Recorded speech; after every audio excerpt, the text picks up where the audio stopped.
Hello guys, welcome to Vidya Vihar. आज हम लोग 10th के फिजिक्स को आगे कंटिन्यू करेंगे, जिसमें हम लोग ओम्स लॉ के बारे में जानेंगे। तो चलिए जानते हैं ओम्स लॉ क्या है। It states that potential difference across the 2 points of a metallic conductor is directly proportional to the current passing through the circuit. समझने का कोशिश करते हैं।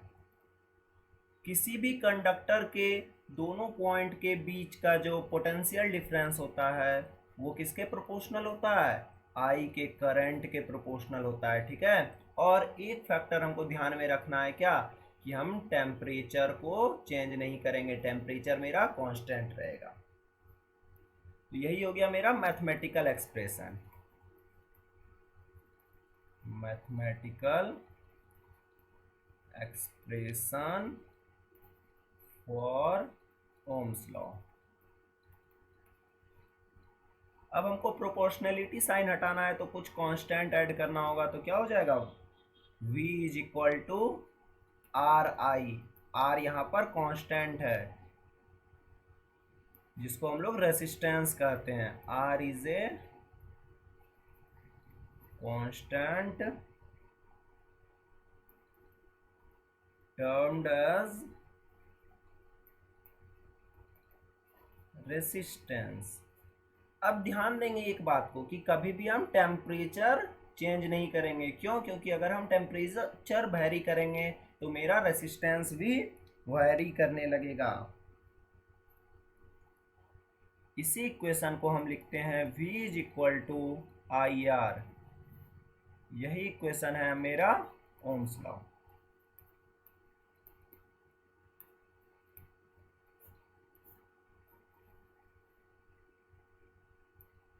चलिए इसके ग्राफ से इसको समझने का कोशिश करते हैं।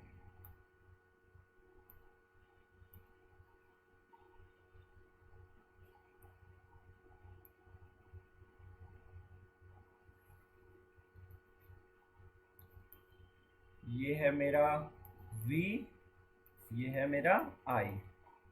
ठीक है। V और I एक दूसरे के डायरेक्टली प्रोपोर्शनल होते हैं। तो इसका ग्राफ कैसा बनेगा? कोई एक इंक्रीज करेगा तो दूसरा भी इंक्रीज करेगा। V is proportional to I। और इसी ग्राफ का स्लोप, ये जो स्लोप है OP, ये हमको क्या देगा? OP फॉर एग्जाम्पल ये थीटा है, इज इक्वल टू क्या हो जाता है? tan theta.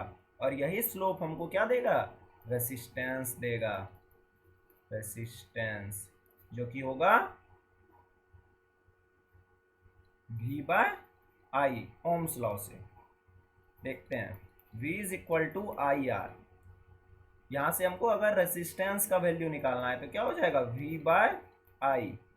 और अगर हमको करंट का वैल्यू निकालना है तो I is equal to V by R. ये तीन फॉर्मूला हमको आगे न्यूमेरिकल सॉल्व करने में मदद करेंगे। चलिए अब हम लोग देखते हैं रेसिस्टेंस क्या है।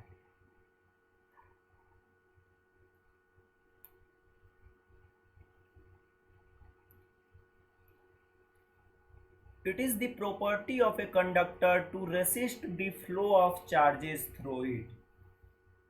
यानी कि रेसिस्टेंस का मेनली ये काम है कि ये करंट को फ्लो होने से रोकता है। यानी कि करंट के फ्लो होने से रोकता है, यानी कि क्या करता है? इलेक्ट्रॉन के फ्लो होने से रोकता है।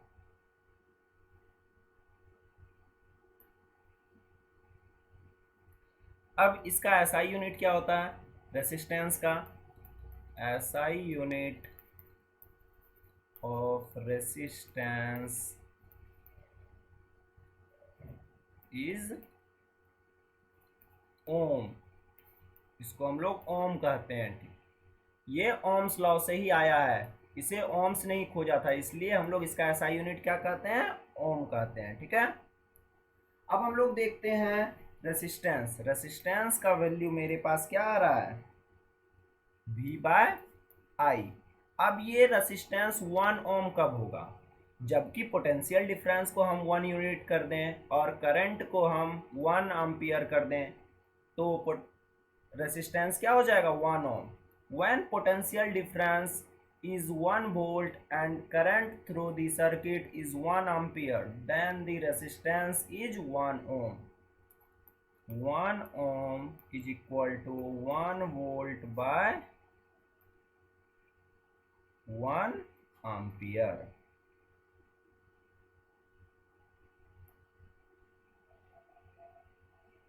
चलिए अब हम लोग आगे देखते हैं। रेसिस्टेंस जो होता है वो बहुत सारे फैक्टर्स पे डिपेंड करता है, जैसे कि लेंथ पे, क्रॉस सेक्शन एरिया पे। इसको हम लोग आगे नेक्स्ट क्लास में डिस्कस करेंगे। अभी हम लोग इससे रिलेटेड कुछ न्यूमेरिकल्स देखते हैं।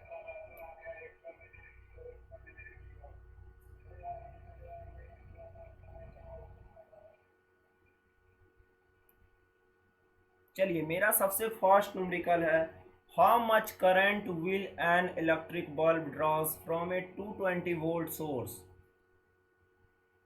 पोटेंशियल डिफरेंस दिया हुआ है 220 वोल्ट और रेसिस्टेंस दिया हुआ है, रेसिस्टेंस इज इक्वल टू 100 ओम। तो यहां से मेरा करंट का फॉर्मूला आता है I is equal to V by R is equal to 220 by 1100। ये कट क्या आ रहा है 1/5 यानी कि 0.2 एम्पियर करंट। अब हम लोग नेक्स्ट न्यूमेरिकल देखते हैं। A lamp of resistance 80 ohm draws a current of, resistance मेरा हो गया 80 ओम और करंट यानी कि I हो गया मेरा 0.85 एम्पियर। हमको निकालना क्या है, पोटेंशियल डिफरेंस निकालना है यानी कि V निकालना है। तो मेरे पास V का फॉर्मूला होता है IR, तो ये हो जाएगा 80 इंटू 0.85, 64 64 प्लस 4 यानी कि ये हो जाएगा 68 वोल्ट। चलिए हम एक और न्यूमेरिकल देखते हैं, उससे और ज़्यादा जानने का कोशिश करते हैं। इसको आप वीडियो को पॉज करके आप लोग न्यूमेरिकल को सॉल्व करने का कोशिश ज़रूर करें और अगर सॉल्व हो जाए तो कमेंट बॉक्स में इसका आंसर ज़रूर दें। चलिए देखते हैं question. The potential difference between the terminals of an electric heater is 120 volt. Potential difference दिया हुआ है 120 वोल्ट यानी कि V is equal to 120 volt. When it draws a current of 6 ampere, I दिया हुआ है 6 ampere from the source. What current will heater draw if the potential difference is decreased to 80 volt? यदि हम potential difference को decrease कर देंगे 80 volt पे तो मेरा करंट क्या होगा, यही हमको निकालना है। तो इसके लिए सबसे पहले हमको जानना होगा कि पूरे सर्किट में रेसिस्टेंस की वैल्यू क्या है। तो रेसिस्टेंस इज इक्वल टू क्या होता है V बाय आई। तो यहाँ से मेरा रेसिस्टेंस निकल जाएगा 120 बाय 6 इज इक्वल टू 20 ओम। अब देखिए मेरा पोटेंशियल डिफरेंस दिया हुआ है 80 वोल्ट कर दिया गया घटा के उसको, यानी कि V डैश को कर दिया गया 80 वोल्ट। तो हमको निकालना है करंट यानी कि हमको निकालना है I डैश। तो I dash is equal to हो जाएगा V dash by R. V dash क्या है 80 वोल्ट और रेसिस्टेंस कितना है 20 ओम। तो ये कितना हो जाएगा करंट मेरा 4 एम्पियर यानी कि 4 एम्पियर करंट ड्रॉन हो रहा है हीटर के द्वारा। ठीक है, चलिए उम्मीद है कि आज का सेशन आप लोगों को समझ में आ गया होगा। अगर वीडियो अच्छा लगे तो कमेंट शेयर सब्सक्राइब जरूर करें। Thanks for watching.